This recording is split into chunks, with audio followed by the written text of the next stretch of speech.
to the New World screwworm. A case of the New World screwworm has been confirmed in the state of Texas in the calf in Zavala County. To be clear, just kind of a simple overview. The New World screwworm is not a worm. It's a parasitic fly whose larvae feed on animals, particularly livestock, wildlife, and pets. If left untreated, it can cause serious injury or death. To be clear about a couple of things, what we're dealing with is an infestation of animals. However, there is no food safety issue, full stop. There's a food production issue, but not a food safety issue. Also, for Texans, this is not an infectious disease that can spread like COVID or something else. So no worries about anything like that.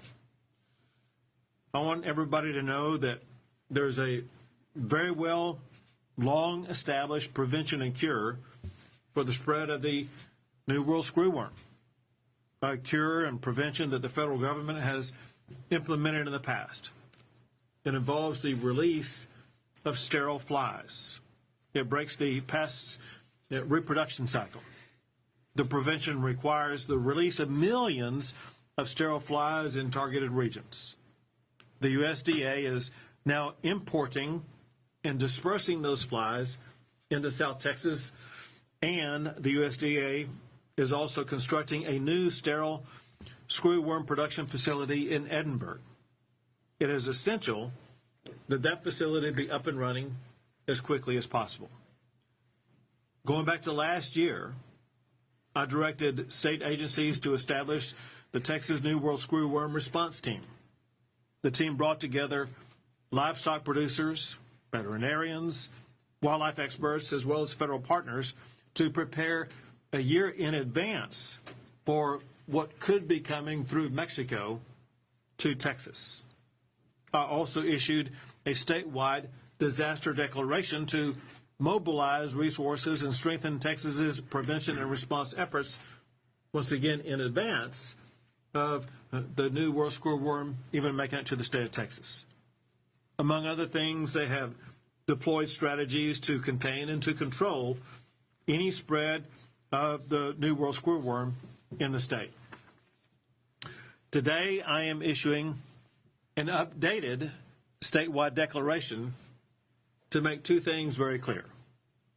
First, I authorize the use of all available resources of state government to respond to this disaster and reassign all resources from across the state as needed to address the New World screwworm. Specifically along those lines, I'm making available any and all of our state personnel, including our university systems, to accelerate the movement of sterile flies into the state of Texas and to accelerate the construction of the new sterile screwworm production facility in Edinburgh. I'm going to sign that declaration right now.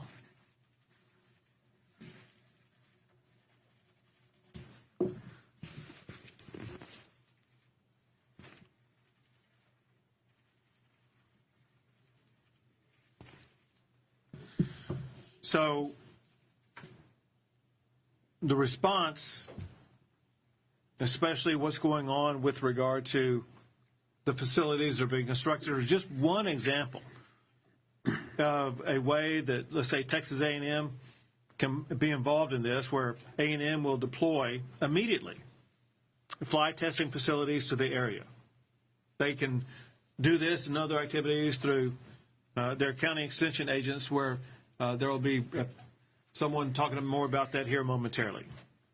Second, for this declaration, at this time we are prioritizing resources for Zavala and Uvalde counties.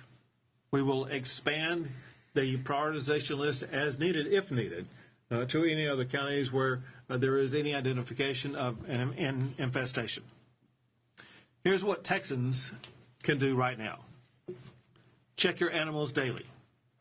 Check for any wounds, even small ones like tick bites or navels on newborns or other openings. Treat wounds promptly and work to reduce fly populations around your operations. Report immediately. Any suspicion of New World screwworm in wounds should be reported to the Texas Animal Health Commission, who will also speak to you here shortly. And with regard to that report, anyone can report. You don't have to be a veterinarian or other skilled technician to be able to report. Anybody can report. Another thing is, if there is an animal suspected of having the screwworm, do not move it. Instead, contact one of the two sources I'm about to give to you. You can report suspected cases to the Texas Animal Health Commission 24-hour veterinarian call line at 1-800-550-8242. That's 1-800-550-8242. If you observe deer, feral hogs, exotic game animals, or other wildlife showing signs of infestation or unusual wounds, report it immediately to the Texas Parks and Wildlife Department or to your local Texas Parks and Wildlife Department wildlife biologists. Parks and Wildlife also will be speaking to you here shortly. The Texas Parks and Wildlife biologists can be reached at 512-389-4505. Again, the Texas Parks and Wildlife biologists that you can call and report any information to can be reached at 512-389-4505. Importantly, this is a highly treatable condition if acted on quickly, whether it be for someone's pets or someone's cattle. Constant contact with your veterinarian is very important to be able to relay any observation of any open wounds or any infestation so that it can be treated, and whether it be a pet or a cattle or other type of livestock, the goal is to treat it as quickly as possible. Pets like dogs and cats with outdoor exposure and untreated wounds need close monitoring all the time. Bottom line, Texas is resilient. Our producers, veterinarians, and state officials are among the very best in the United States. It is critical for them and for our fellow Texans to stay vigilant and informed. We have, in the past, prevented as well as eradicated this pest, and we can do it again. For the latest updates and resources, go to one of several websites. One is the Texas Animal Health Commission at tahc.texas.gov. Another is Texas Parks and Wildlife Department at tpwd.texas.gov. Another one is USDA at screwworm.gov. We have with us today, who will be providing information to the public, the leaders of every important agency that's working around the clock to tackle this problem. We have Admiral Schmoyer from the USDA, Dr. Dinges from the Texas Animal Health Commission. We have Dr. Yaskowitz with the Texas Parks and Wildlife Department, Dr. Kaufman at the A&M AgriLife Extension, among other things, as well as the Acting Commissioner of the Department of State Health Services, Garcia. We also have with us, I don't see him in the room right now, but we had with us earlier for briefing and consultation, State Senators Perry and Flores, as well as Representatives Guillen and Don McLaughlin.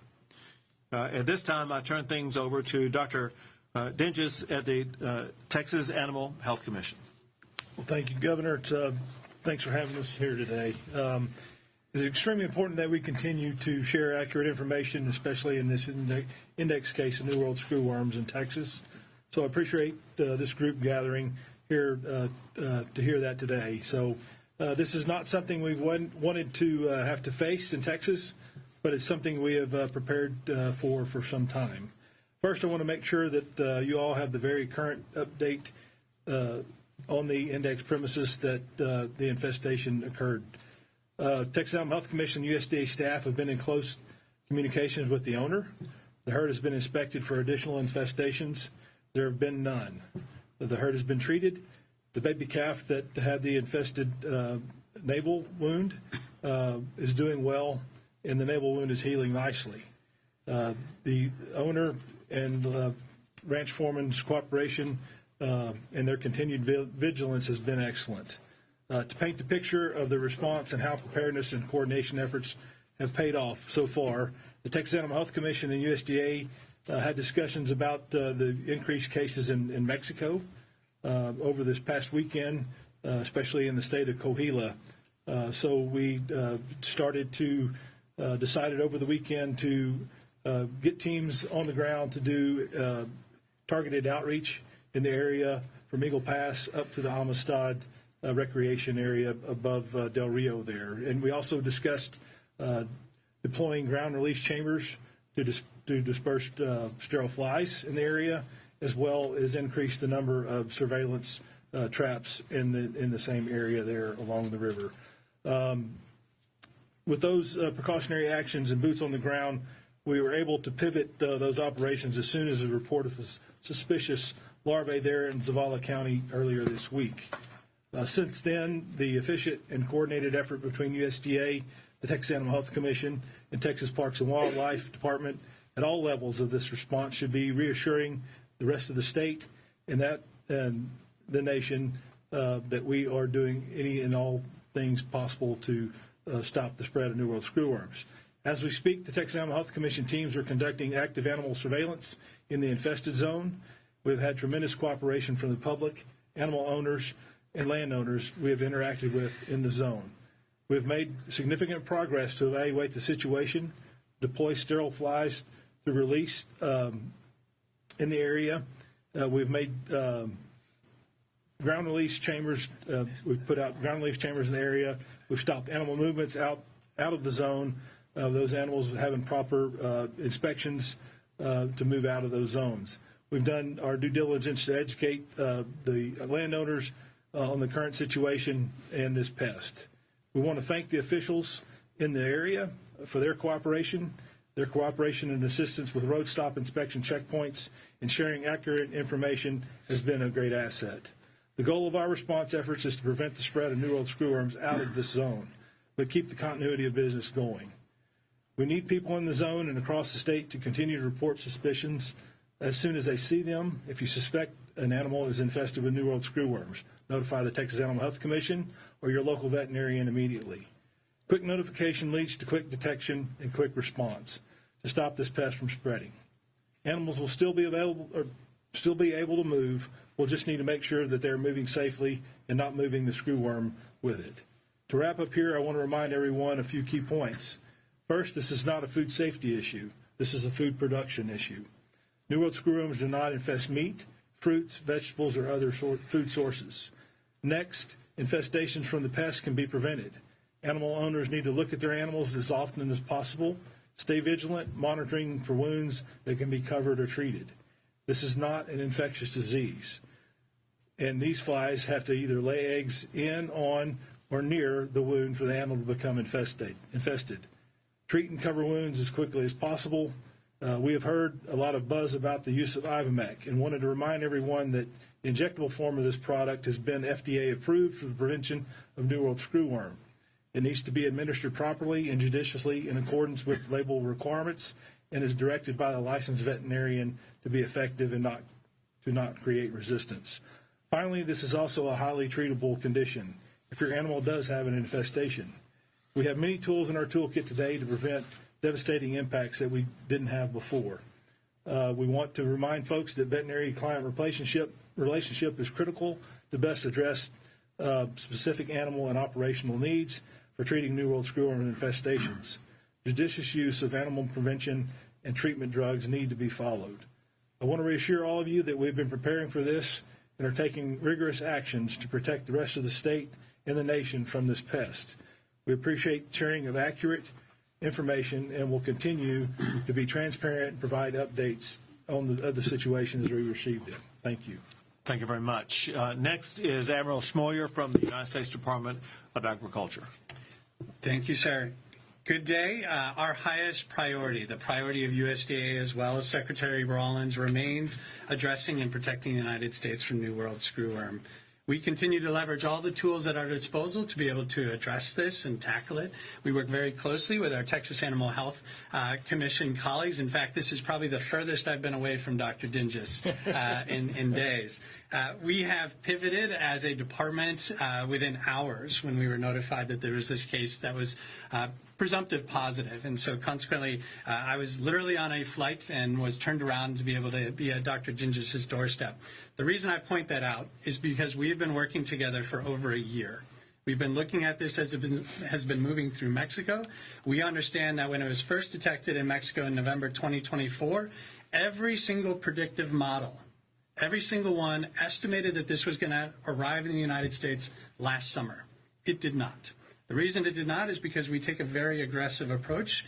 We take a whole of government approach to be able to address this. And so Secretary Rawlins, USDA, has worked with the White House to make sure that we have a plan in place that takes all of the different departments and agencies of the entire federal government, has them synchronized so one entity is being able to work with our state partners to be able to address these particular issues.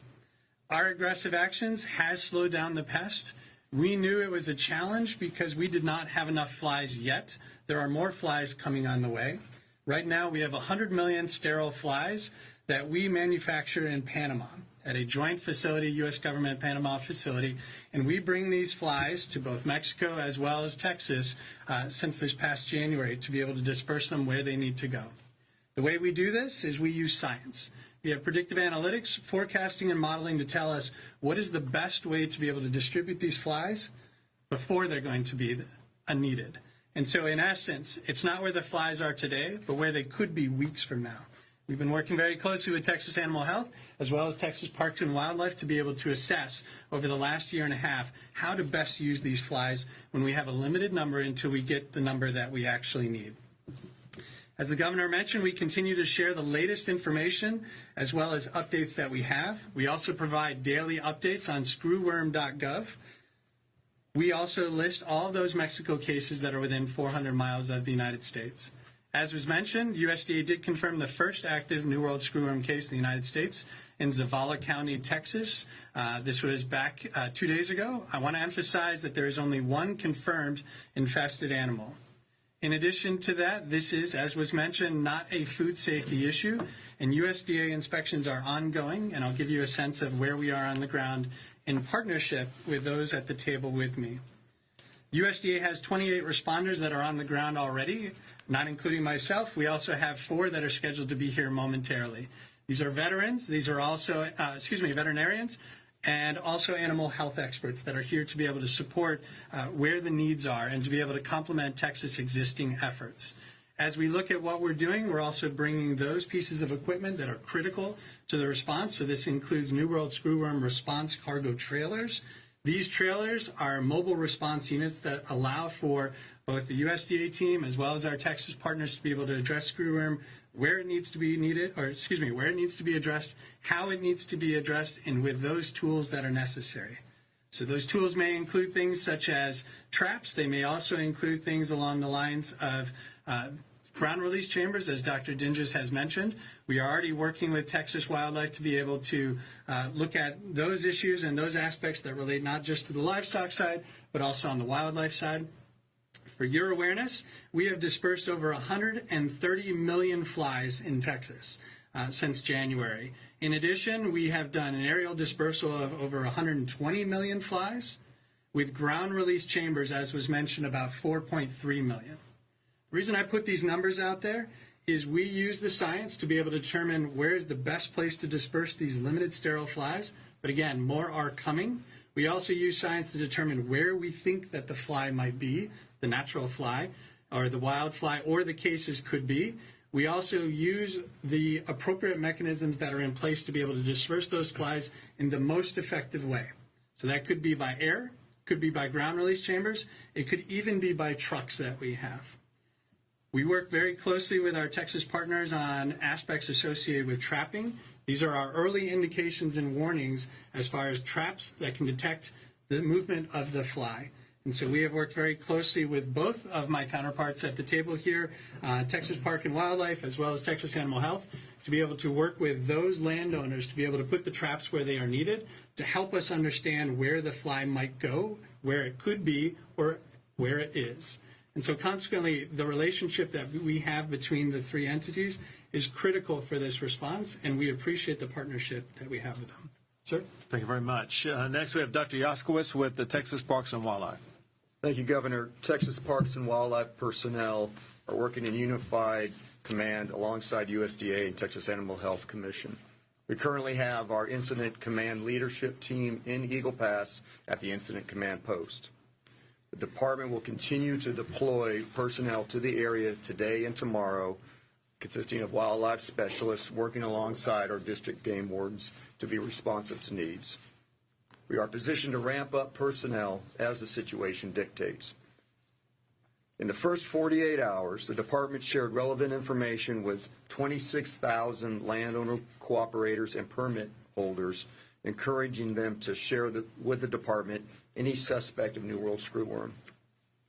The USDA and Animal Health Commission, working with Texas Parks and Wildlife, were able to get cooperation of 9 landowners to deploy the ground release chambers, as was previously mentioned. And the department is also working with the USDA's wildlife services to get more surveillance on the ground for wildlife. The key here is, if you see live animals that you suspect might be infested, please report that sighting to your local Texas Parks and Wildlife biologist or game wardens. Early detection is the key. Do not delay if you suspect a New World screwworm infestation. Thank you, Governor. Thank you very much. Next is Dr. Kaufman with Texas A&M on a lot of issues, including this one. A&M has extraordinary expertise, an extraordinary volume of personnel across the entire state, and play a vital role in a response to issues like what we're dealing with right now. So, Dr. Kaufman.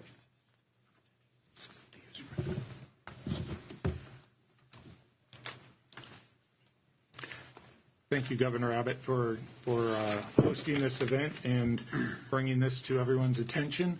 As you've heard earlier, we have a very strong team, and we have been working together for at least 1.5 years to assemble all of the knowledge that we need to battle this pest. We have fought it in the past, and we will fight. We are going to continue the fight, and we are going to win again. We have the technology. In fact, we have better technology now than we had in the past. What Texas A&M AgriLife Extension has are county agents dispersed across the state of Texas. We have a presence in every county in Texas. We have been training our agents in this response, and we also have additional DAR agents that can be brought to bear in this fight as well. We've delivered well over 140 presentations across Texas trying to educate public, landowners, wildlife enthusiasts, and as well as our livestock groups. We partner with everyone you have heard in this room, and having been in the state of Florida when we had the outbreak 10 years ago, what I can say is we are much better prepared at this point than we were when that was sprung upon us in Florida.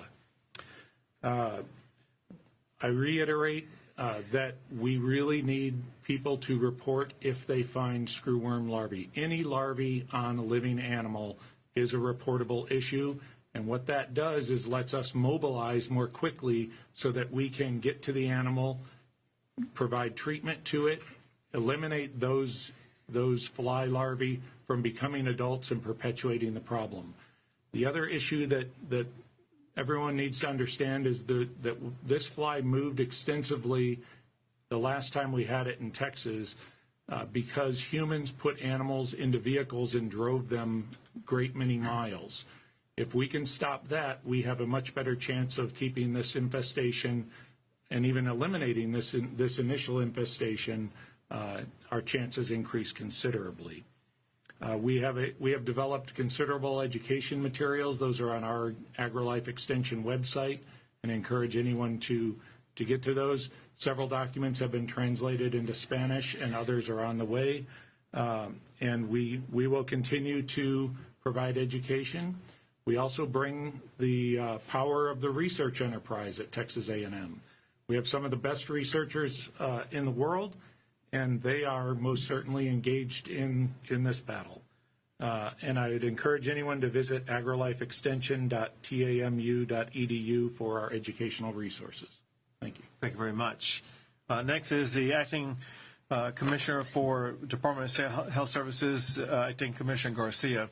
So obviously what we're dealing with is an issue that impacts wildlife and livestock, but I want to make sure that the human component, our fellow Texan concerns are going to be addressed by Acting Commissioner Garcia. Thank you, Governor. Good morning, everyone. It's good to be with you. I want to reiterate that the Department of State Health Services has a rigorous meat safety program. Every animal that is visually inspected by one of our veterinarians is analyzed, reviewed before it is actually put into commerce, both before and after. Texas beef is safe. The food is safe. We want to make sure that everyone knows that the protocol is in place by our sister agencies and by USDA. Everything knows, we know the plan, and it will work. The food is good to go. We have trained veterinarians that handle this, and we want to make sure that everyone is comfortable. If you have questions, please reach out. You can talk to your healthcare provider or the local health departments in your area. Thank you very much. We'll take a few questions. Yeah, when will the new facility go online so that we have that adequate number of sterilized flies? Sure. Emerald can answer that one. Thank you, sir. Thank you for your question. So I want to point out a few different facilities that are out there just to make sure that we're all up to speed as far as just fast-moving events right now. So we have our existing facility in Panama that is pushing out 100 million flies. Originally, it was between 20 and 80 flies. It's overmax. It's 100 million flies that it's pushing out. We've been using that for quite some time. In addition to that, USDA has provided funding to Mexico to be able to renovate a fruit fly facility in southern Mexico, in Matapa, Mexico, which is now going to be a screwworm facility. Mexico has shared with us as recently as a few days ago that continues to be on track to be completed by the end of this month. So between the end of this month and the end of this year, Mexico projects that an additional 100 million flies will be able to come to play. And so consequently, these particular flies are provided as far as the funding that USDA gives to Mexico, and together we determine what is the best use of the fly. There's a joint agreement between the United States and Mexico to make sure that we address this as a hemisphere issue as opposed to a country issue. Thirdly, and I think the facility that you're mentioning, ma'am, is the facility that's being built at Moore Air Base in southern Texas. That facility is due to come online in November of next year, where it will reach phase 1, or 100 million flies. 1 year after that will be an additional 200 million for a total of 300 million sterile flies. So we have the 100 million right now in Panama. We have 100 million that will eventually come on before the end of the year in Mexico. And then next year, there will be an additional 100 million in Texas, and then the following year, an additional 200 million.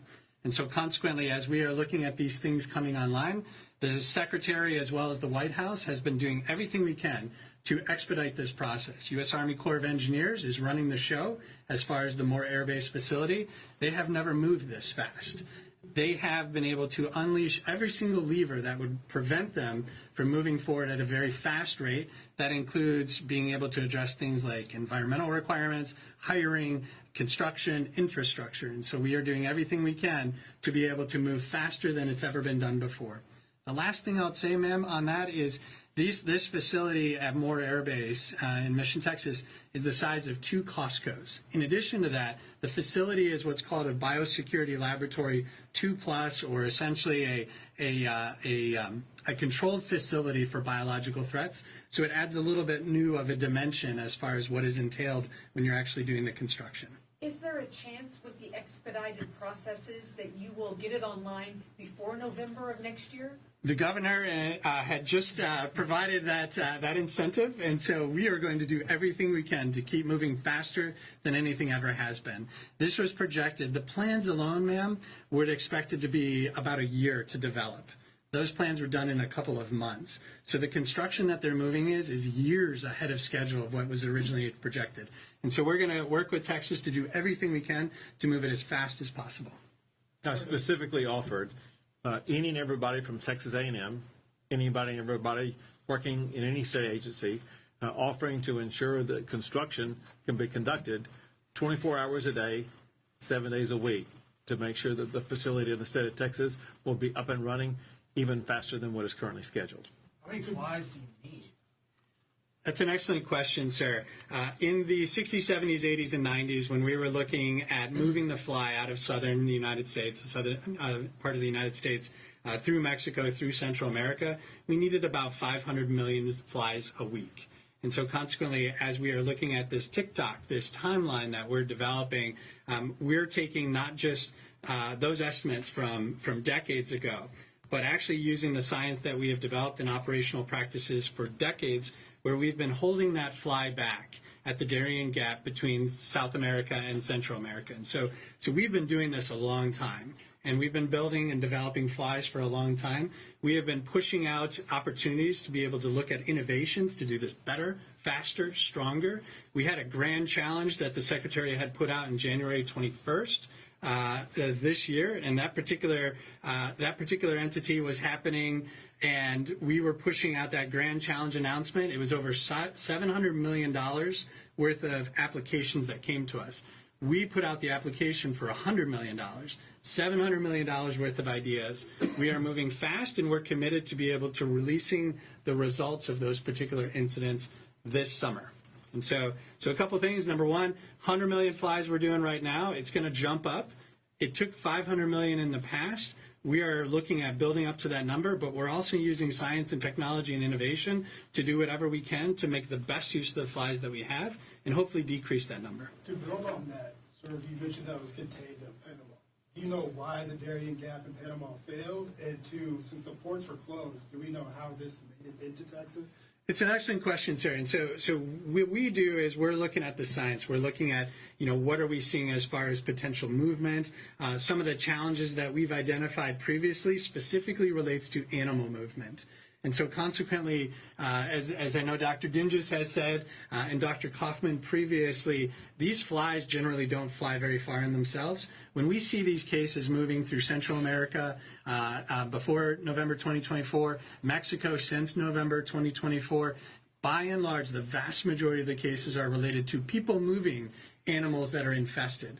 And so the guidance that was put out by the state as far as it is so critical that we look at these things as far as being able to prevent that from happening, that is the true answer for how we can prevent this from getting worse. Governor, can you elaborate on your concerns about the speed of the response, given that, in your words, this can spread like wildfire? Sure. Listen, we need the high volume of sterile flies as quickly as possible. It's great news that we're getting the volume that we are getting both from Panama as well as soon from Mexico.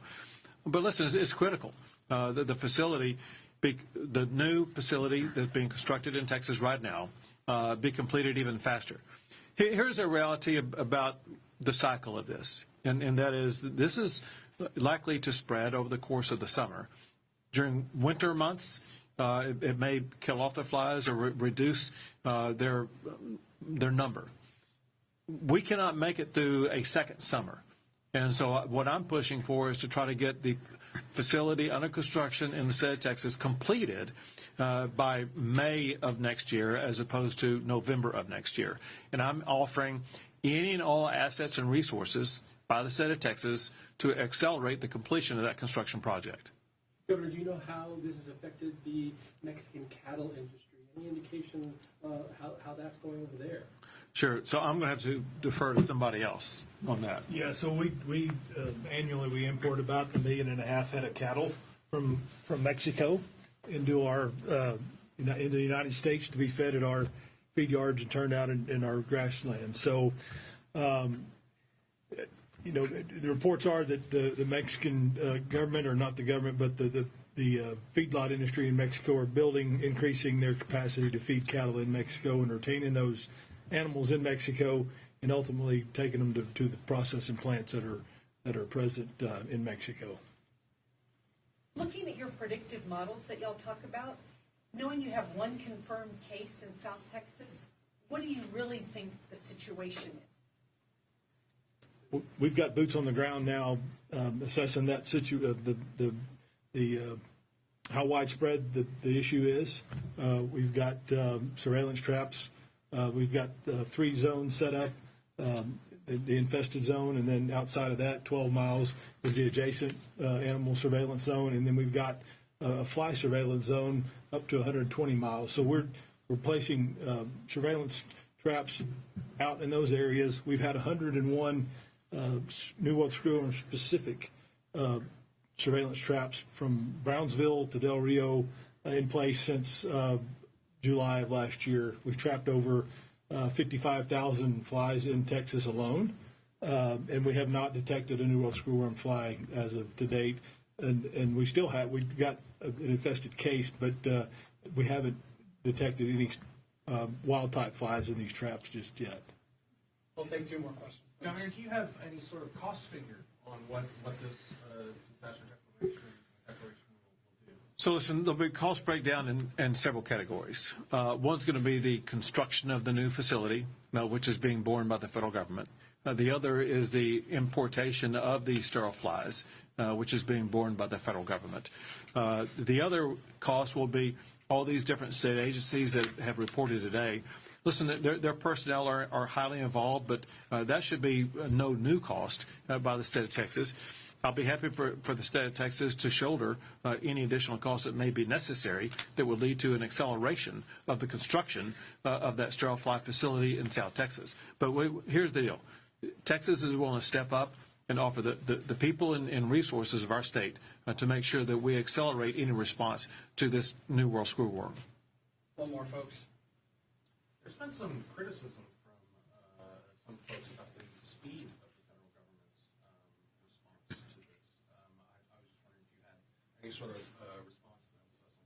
Was that something out of King County today? The agriculture commissioners said that as well. I've not had the opportunity to see that specific piece, but what I can say is the speed that has been happening as far as being able to address the overall situation, not just in Mexico, but this particular situation is faster than we've ever seen. And so I'll give you an example. Just on this case that Dr. Dinges was talking about, within hours, we had people on the ground, within hours. Within that day, we have already moved to be able to have ground release chambers at that spot. So specifically, we have 11 ground release chambers that are pushing out flies. This is about 80 to 100,000 flies per ground release chamber. Within hours, we have adjusted how we are flying our aerial dispersal across Mexico and the 50-mile inward of the Texas border.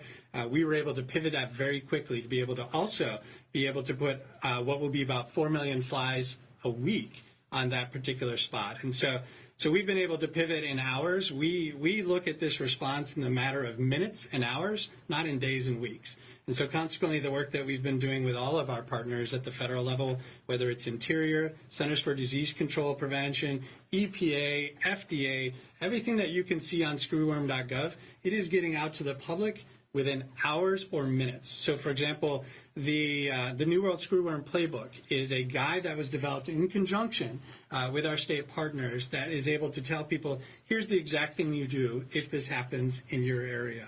We were able to put that out. It's a living document as new information comes in and adjusts. Secondly, on screwworm.gov, we also have a list of all of the different emergency use authorizations and other types of things that people can use as products, as well as treatments to be able to be out there. Before it's available on the market, we're working to put it out there so people can know that it's coming along the lines. And so as far as being able to move quickly, the federal government is incredibly agile, especially in this response. Because I mentioned earlier, the White House, the Secretary said, you know what, we need to do this stronger, faster, better. We're going to have one entity that's going to be coordinating all across the way. So that way, instead of being able to get to people in weeks or days. We can get to people in hours. And so I actually look at this as a fantastic example of how we've been able to respond overall in the last year and a half just by what's happened in the last couple of days. You bet. We had boots on the ground doing targeted outreach in adjacent county there along the river as of Tuesday, and we didn't learn of this case until Tuesday evening. So we just transitioned that into response efforts there. It's agile now, but some of the criticism was that the federal government was not acting proactively enough before this case was detected. We have been providing millions and millions of dollars to Mexico, as well as other partners, to be able to address this as the fly has moved through Mexico. We are in a state in the United States that what we did by moving as fast as we did allowed us over a year to prepare for this. And so consequently, that allows us to do these immediate actions that Dr. Dinges was just referring to. We were able to quickly be able to provide money to Mexico to do that Matapa facility that I was just talking about. And so that is $20 million that we were able to provide to Mexico as far as an action plan to be able to address, hey, if you're looking at wildlife surveillance, if you're looking at putting traps out there, how can we do that better? We have looked at immediately putting together a innovative detector dog program that could be utilized at the ports if the ports were open, and these types of things. And so as we look at how we are able to put things out that will be able to address this problem, it is moving faster than any response that have ever happened before as far as this particular issue, and definitely faster than we've seen 60s, 70s, and 80s when it was last in the United States. Thank you all very much.